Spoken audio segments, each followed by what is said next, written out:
नमस्कार। दिन भर की बड़ी खबरों में आपका स्वागत है। मैं हूं शिवानी। आज की खबरों में बात होगी जीतने के लिए बाहर से लाए 20,000 वोटर्स, एनडीए एमएलए के बयान से मचे हड़कंप की।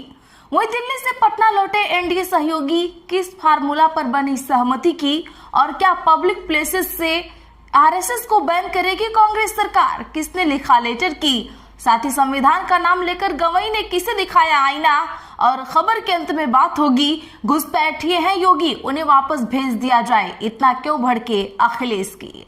इसी के साथ आज दिन भर की सभी बड़ी और प्रमुख खबरों को जानेंगे विस्तार से। उससे पहले एक नजर सुर्खियों पर। मांझी बोले मैं जीतन राम, आखिरी सांस तक मोदी के साथ हूँ। बिहार में बहार होगी, नीतीश संग मोदी जी की सरकार होगी। दिल्ली से पटना हुए रवाना। आरएसएस को स्कूल, कॉलेज और पार्क में कार्यक्रम की न दी जाए अनुमति, प्रियंका खरगे का सरकार को पत्र। तेजस्वी को अनफॉलो करने के सवाल पर भड़के तेज प्रताप, बोले बेकार बात मत कीजिए। महुआ विधायक को लेकर कहा फालतू लोगों का नाम नहीं लेता मैं। बिहार की 30 सीटों पर चुनाव लड़ेगी जेडीयू, 4 विधायकों का टिकट कटना हुआ तय। भारत मजबूत और एकजुट रहे, ये संविधान ने सुनिश्चित किया। पड़ोसी देशों में बवाल को लेकर भी बोले सीजेआई। अखिलेश यादव बोले हमारे सीएम नासमझ झूठ बोलते हैं। फिल्म जैसे भाजपा एक साइड विलन रखती है, खुद सामने नहीं आती। राहुल से मुलाकात पर लालू बोले बात चल रही है। फ्लाइट में तेजस्वी के बगल में बैठे अखिलेश दिल्ली पहुंचने पर कहा कोर्ट ने बुलाया है। शिमला पहुंची कांग्रेस नेता सोनिया गांधी, सीएम सुखविंदर सिंह ने किया स्वागत। कल पूर्व सीएम की प्रतिमा का करेंगे अनावरण। सिंधे के विधायक ने खुद ही खोल डाली पोल, बोले जुगाड़ करके लाया बाहर से 20,000 वोटर्स। आजम खान को Y+ सिक्योरिटी वापस मिली, 7 पुलिसकर्मी हुए तैनात। पहले सुरक्षा लेने से किया था इनकार, अब मान गए। आलोचना के बाद अफगानी विदेश मंत्री का यू टर्न, प्रेस कॉन्फ्रेंस के लिए महिला पत्रकारों को किया इनवाइट। हरियाणा आईपीएस कांड, महापंचायत का 48 घंटे का अल्टीमेटम, गवर्नर को ज्ञापन देने जा रही कमेटी को पुलिस ने रोका। आईएएस अमनीत के आवास पर पहुंचे सीआईडी चीफ। सपा विधायक इकबाल महमूद का राजनीति से संन्यास, बेटे को 2027 में संभल से चुनाव लड़ाने की तैयारी। ममता बोली लड़कियों को रात में बाहर नहीं घूमना चाहिए। पश्चिम बंगाल में रेप केस पर कहा प्राइवेट कॉलेज छात्राओं की सुरक्षा की जिम्मेदारी। बिहार चुनाव 2025 को लेकर दिल्ली में आज कांग्रेस की बड़ी बैठक हुई। सीट शेयरिंग पर कुछ ही देर में होगा अंतिम फैसला, 13 अक्टूबर को ऐलान संभव। चिदंबरम बोले ऑपरेशन ब्लू स्टार गलत तरीका था, ये केवल इंदिरा गांधी का फैसला नहीं था, उन्होंने इसकी कीमत जान देकर चुकाई। चंद्रशेखर बोले ऐसा लग रहा मायावती डरी है, उन्हें डराया जा रहा है, कोई राज छिपा है। मंच पर भावुक हुए चंद्रशेखर सांसद। अफगानिस्तान का बड़ा दावा, 58 पाकिस्तानी सैनिक मार गिराए, 25 चौकियों पर कब्जा भी किया। कहा आईएसआईएस के आतंकियों को पनाह दे रहा पाकिस्तान। पाई को मोहताज पाकिस्तान युद्ध लड़ने को हुआ तैयार। पीएम शहबाज शरीफ की अफगानिस्तान को गीदड़ भभकी।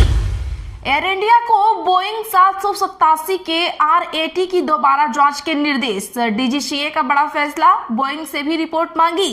RAT विमान में पावर की अंतिम डिवाइस। भाजपा का एआई वीडियो, देवेंद्र यादव को बना देते हैं जिलाध्यक्ष। भूपेश देख रहे सपना, बैज बोले बीजेपी के पास काम नहीं। चंद्रकार बोले कांग्रेस में भरे पड़े चोर डकैत। ओवैसी ने कहा प्रधानमंत्री और भाजपा देश से बड़े नहीं हैं। ऑपरेशन सिंदूर के डेलीगेशन में भारत का पक्ष रखने गया। राजनीतिक लड़ाई विचारधारा पर चलेगी। चलिए जानते हैं बड़ी और प्रमुख खबरों को विस्तार से। उससे पहले वीडियो को लाइक करें, साथ ही आपसे रिक्वेस्ट खबरों को आखिर तक जरूर देखें। सिंधे के विधायक ने खुद ही खोल डाली पोल, बोले जुगाड़ करके लाया बाहर से 20,000 वोटर। बता दें कि राज्य के सत्तारूढ़ महायुति के नेताओं में इन दिनों विवादित बयान देने की होड़ सी मची हुई है। बड़बोले नेता अपने विवादित बयानों से सरकार की छवि खराब करते हैं, तो वहीं अपनी पार्टी और पार्टी के प्रमुख का सिरदर्द भी बढ़ाते दिख रहे हैं। ऐसा ही कुछ छत्रपति संभाजी नगर में उस वक्त देखने को मिला। बैठक विधानसभा क्षेत्र के विधायक विलास भुमरे अपनी पार्टी शिवसेना के मुख्य नेता एवं उप मुख्यमंत्री एकनाथ शिंदे के सामने ही अपनी खुद की पोल खोलने लगे। विलास भुमरे ने कहा कि विधानसभा चुनाव में वह लगभग 20,000 वोट बाहर से लाया था। इसका मुझे चुनाव में लाभ मिला, लेकिन उस समय मंच पर मौजूद डीसीएम शिंदे ने भुमरे को टोकते हुए आंखें तरेरी तो भुमरे बात को घुमाने की कोशिश करने लगे। विधायक विलास भुमरे ने अपने बयान में संशोधन करते हुए कहा कि बाहर से वोट डालने के लिए लाए गए लोग प्रवासी मतदाता थे, जो कि रोजी रोटी के सिलसिले में राज्य के दूसरे हिस्सों में रहते हैं। लेकिन उनके खुलासे के बाद विपक्ष के चुनाव में धांधली के आरोपों को बल मिला है। विपक्ष भुमरे के चुनावी खर्च पर सवाल उठा रहा है। महत्वपूर्ण बात यह है कि पिछले कुछ महीनों से कांग्रेस और अन्य विपक्षी दलों द्वारा सत्तारूढ़ दल पर लगातार वोटों में हेराफेरी का आरोप लग रहा है। वहीं बता दें तो शिवसेना उद्धव बाला साहब ठाकरे की पार्टी के पूर्व सांसद चंद्रकार खैरे ने भुमरे पर पैसा देकर वोट खरीदने का आरोप लगाया।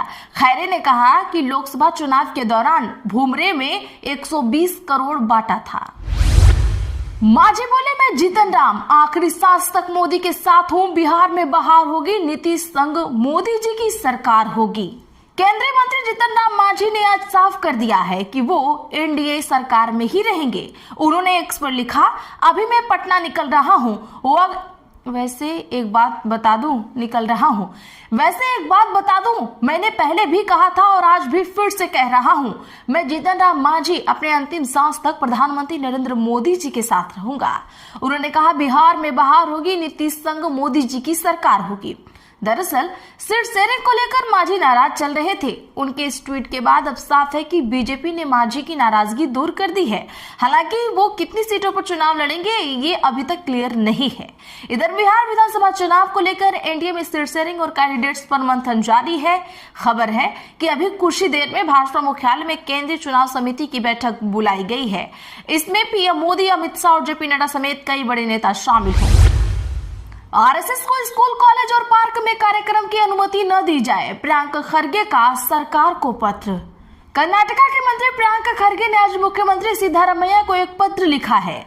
इस पत्र में उन्होंने आग्रह किया है कि सरकारी स्कूलों और कॉलेजों के मैदानों में राष्ट्रीय स्वयंसेवक संघ के कार्यक्रम आयोजित करने की अनुमति नहीं दी जानी चाहिए।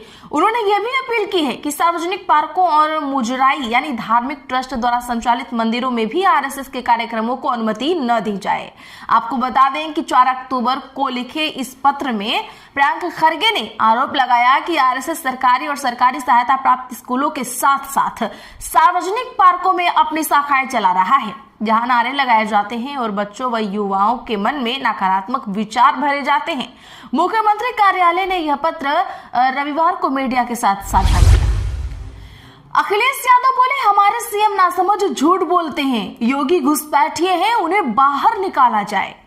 उत्तर प्रदेश में सपा प्रमुख अखिलेश यादव ने आज लखनऊ में कहा सीएम सफेद टेबल पर बैठकर काला झूठ बोलते हैं। वह तो कुछ भी बोल देते हैं, ना समझ है, उन्हें कुछ पता ही नहीं है। फिल्म की तरह भाजपा एक साइड विलेन रखती है और खुद सामने नहीं आती। आरक्षण छीन रही है, बाजार को विदेशी कंपनियों के हवाले कर रही है और मुंह से स्वदेशी की बात करती है, लेकिन मन से पूरी तरह विदेशी है। सपा प्रमुख ने बिना नाम लिए कहा कि ये उत्तराखंड से आए हैं, इन्हें वहीं भेज दिया जाए। घुसपैठिए हैं, ये विचारधारा से भी घुसपैठिए हैं। ये बीजेपी के सदस्य नहीं थे, ये घुसपैठिए के सदस्य थे। कोई बताएगा कि ये किस पार्टी के सदस्य थे? इन घुसपैठियों को कब हटाओगे? वहीं अफगान विदेश मंत्री आमिर खान मुत्तकी की प्रेस वार्ता में महिला पत्रकार की एंट्री बैन होने के सवाल पर अखिलेश यादव ने कहा, इस पर हम कुछ नहीं बोलेंगे, ये भारत सरकार का मसला है।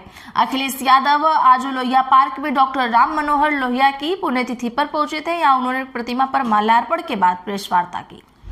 ममता बनर्जी बोली लड़कियों को रात में बाहर नहीं घूमना चाहिए, प्राइवेट कॉलेज छात्राओं की सुरक्षा की जिम्मेदारी लें।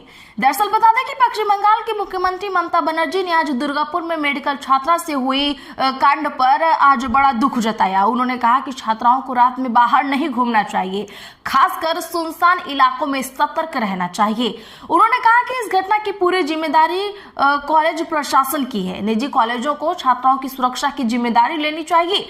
पुलिस को कड़ी से कड़ी कार्रवाई के निर्देश दिए गए हैं। किसी को बख्शा नहीं जाएगा। 3 लोगों को इसमें गिरफ्तार किया जा चुका है। दरअसल दुर्गापुर में रेप केस पर भाजपा और अन्य विरोधी पार्टियां ममता सरकार पर सवाल उठा रही हैं। उन्होंने कहा उड़ीसा में 3 लड़कियों के साथ दुष्कर्म हुआ था, वहां की सरकार ने क्या कार्रवाई की। मणिपुर, यूपी और बिहार में भी ऐसी घटनाएं हुई हैं। सभी राज्यों को इस पर गंभीरता से कदम उठाने चाहिए। बंगाल में ऐसे अपराधों पर जीरो टॉलरेंस की नीति है। राहुल से मुलाकात पर लालू बोले बात चल रही है। फ्लाइट में तेजस्वी के बगल में बैठे दिखे अखिलेश यादव। बिहार में महागठबंधन सीट शेयरिंग को लेकर जारी मंथन और कांग्रेस की नाराजगी की खबरों के बीच लालू यादव और तेजस्वी यादव आज दिल्ली पहुंचे हैं। वहां बिहार विधानसभा चुनाव के लिए महागठबंधन में सीटों के बंटवारे के बारे में पूछे जाने पर लालू यादव ने कहा बातचीत चल रही है। दिल्ली आने के सवाल पर तेजस्वी यादव ने कहा अदालत ने बुलाया है, इसीलिए हम लोग आए हैं। सीट शेयरिंग और राहुल गांधी से मुलाकात से जुड़े सवालों को टालते हुए कहा दिल्ली आने का मकसद कोर्ट में पेश होना है। इधर पशुपति पारस ने अपनी पार्टी के बड़े नेताओं के साथ मीटिंग की। बैठक में सूरजभान सिंह भी शामिल हुए। मीटिंग के बाद पारस ने कहा कि परसों यानी 14 अक्टूबर को बताएंगे कि वे किसकी ओर से चुनाव लड़ेंगे। भारत मजबूत और एकजुट रहे, ये संविधान ने सुनिश्चित किया। पड़ोसी देशों में बवाल को लेकर भी बोले सीजेआई। बता दें कि भारत के मुख्य न्यायाधीश जस्टिस BR गवई ने आज कहा कि हमारे संविधान ने सुनिश्चित किया है कि देश मजबूत और एकजुट रहे, जबकि पड़ोसी देश अशांति और उथल पुथल का सामना कर रहे हैं। महाराष्ट्र के रत्नागिरी जिले के मनंदगढ़ तालुका में एक न्यायालय भवन का उद्घाटन करते हुए मुख्य न्यायाधीश ने ये बातें कही। उन्होंने कहा यह ऐसे क्षेत्र में बना है जहां संविधान के मुख्य निर्माता और महान समाज सुधारक बाबा साहब अम्बेडकर का पैतृक गांव अम्बावडे भी स्थित है। तो आज के लिए बस इतना ही। ऐसे ही खबरों के लिए चैनल सब्सक्राइब करें, बगल में घंटी के निशान को भी जरूर दबा लें। वीडियो को लाइक और शेयर करना ना भूलें।